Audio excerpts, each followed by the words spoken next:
that is what we're saying na fishing expedition. No? Malamang yun na rin ang pinaparating ng ating Vice Presidente. Pangalawa, katulad ng mga issue na nilabas sa kanyang salin. Doon sa desisyon ng Supreme Court sa Duterte versus House of Representatives, malinaw na nakasaad doon na ang impeachable offense ay yung mga offense na allegedly na-commit ng impeachable official within his or her term. At malinaw naman doon sa pinakita na karamihan doon sa hinihing documents ay not within his or her, within the term of the Vice President in this case.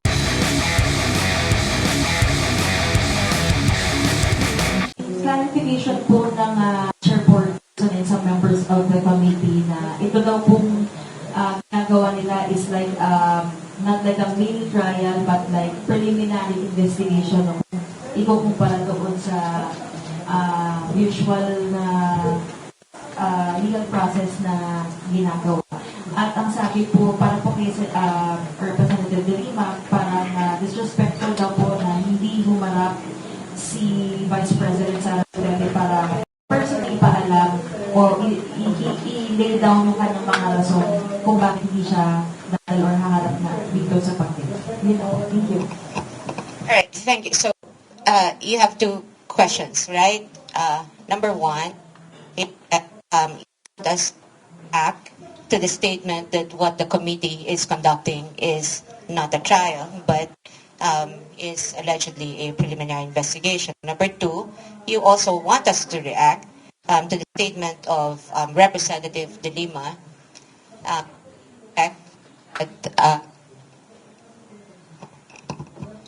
to the effect that the nuance of the response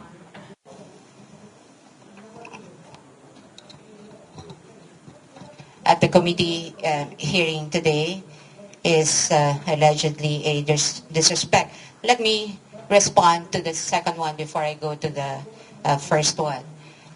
We regret that that's how the good representative feel, but we also had very clearly in our letter and with good intentions, because it is our duty as lawyer to put the defense or best defense available for our client. And at this point, we really feel or we believe that the committee really has no jurisdiction to conduct any form of trial.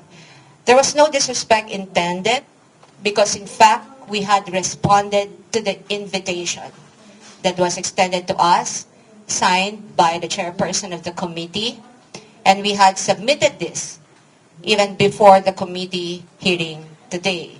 So we don't know, we don't understand how that could be a form of disrespect. Nonetheless, let me address your question on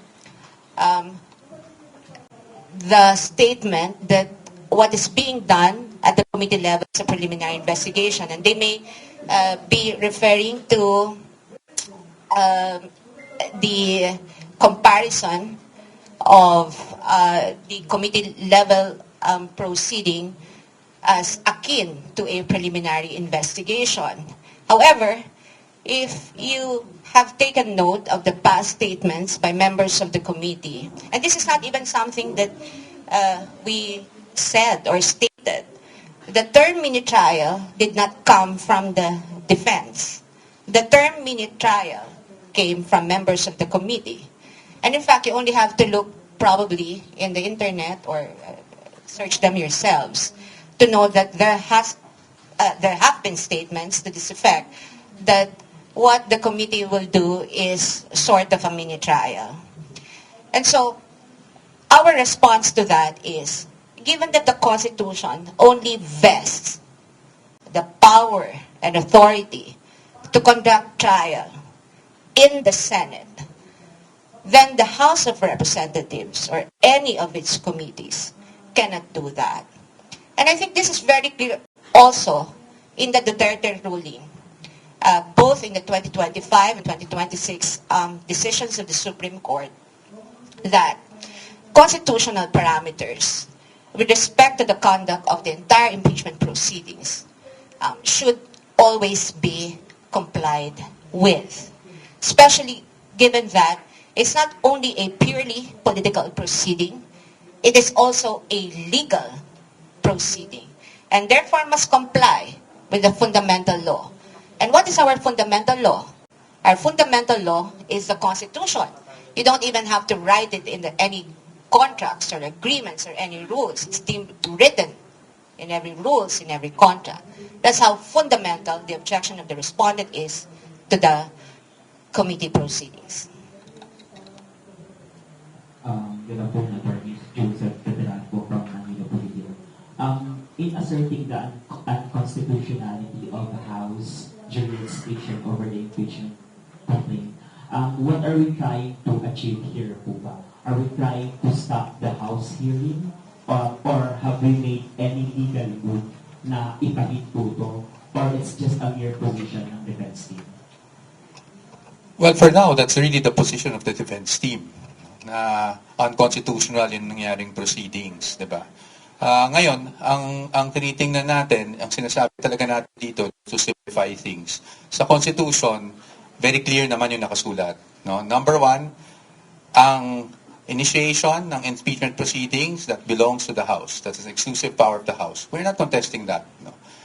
But, pagdating sa trial, that power exclusively belongs to the Senate. Napaka-clear niyan. Kaya ang sinasabi lang namin dito is hindi naman pwede dito sa pag-initiate pa lang ng proceedings nagkakaroon na ng tinatawag na namin na mini trial.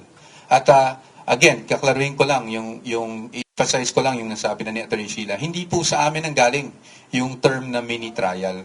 Yan po ay galing sa mga statements, no, ng either Committee on Justice or even other personalities. So hindi po sa amin ang galing yan. That's why we're contesting it. Ngayon, ano ba ang trabaho para sa amin ng Committee on Justice? At least sa aming pananaw. And again, with all due respect, no, to the members of the committee and the committee itself. Ang trabaho po ay to determine, sabi nga nila, kung ito ay iakyat na sa plenaryo at iakyat na eventually sa Senado, hindi ba?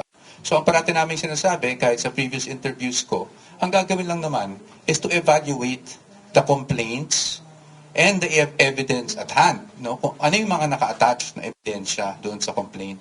So yung pagpapatawag ng mga witnesses and all those things and asking for documents, that goes well and beyond, di ba? Yung evaluation lang kung ito ay dapat mapunta na sa plenaryo at ang sa ganun ay maiakat na sa Senado. So sa ngayon, are we going to question this? Kasi I think that was your question talaga. Of course, that possibility is always there, hindi ba? But hindi po na kami magsasabi ng anything categorical. Ito ay dapat pag-usapan, hindi lang namin, pero pati na ng aming kliyente. At titignan natin kung anong mangyayari. That's why we have been monitoring these proceedings from day one. And then we'll let you know kung meron na kaming desisyon ukol doon. Sir, follow up na. Since you are acknowledging that the House of Representatives can initiate the impeachment trial, the impeachment proceedings or whatever, bakit dun sa process na yun, we're not attending doon sa mga invitations ng House of Representatives? And follow-up is, are we surely attending the Senate hearing once it prospers, the case prospers? Number one, dun sa tanong niyo po, it's not just we're acknowledging, no, that's clearly stated naman in the Constitution na sila talaga ang may exclusive power to initiate impeachment proceedings. Why are we not attending? I think it was clearly stated in our letter. It's because we are objecting.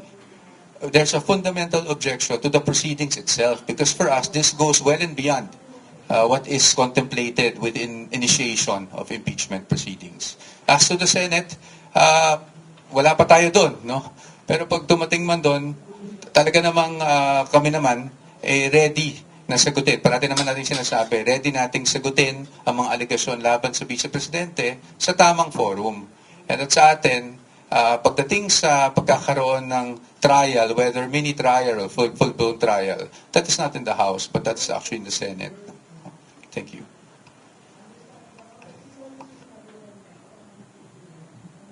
Hello, sir. Kanina po ay naglabas ng statement si Vice President Sara Duterte at sinabi na niya na ang gagawin na pagdinig o ang isinagawang pagdinig kanina ay isang fishing expedition. Pwede po ba natin ipaliwanag to, bakit ito nasabi ng Vice? Well, again, I have to premise my answer with I'm no longer the spokesperson of the Vice President. So napakahirap naman na maglagay ng salita, no? Mag-interpret ng kanyang mga sinasabi. But at least based on our conversations, nakikita naman natin, yun naman talagang posisyon natin when you evaluate these impeachment complaints. The evaluation must solely remain with the complaints and the pieces of evidence attached. Di ba? Ngayon, if you will go beyond the evidence attached and start asking for documents left and right, when our first argument nga, kung matatandaan nyo, is wala man lang ultimate facts yung complaints. No? And then yung mga naka-attach na ebidensya, wala rin naman doon na nagsasabing o nagpapatunay na may krimen na kaagad na nangyari. And so if you go beyond that, that is what we're saying na fishing expedition. No? Malamang yun na rin ang pinaparating ng ating Vice Presidente. Pangalawa, katulad ng mga issue na nilabas sa kanyang salin, doon sa desisyon ng Supreme Court sa Duterte versus House of Representatives, malinaw na nakasaad doon na ang impeachable offense ay yung mga offense na allegedly na-commit ng impeachable official within his or her term. At malinaw naman doon sa pinakita na karamihan doon sa hinihing documents ay not within his or her, within the term of the Vice President in this case. No? So, marahil doon nanggagaling ang ating Vice Presidente.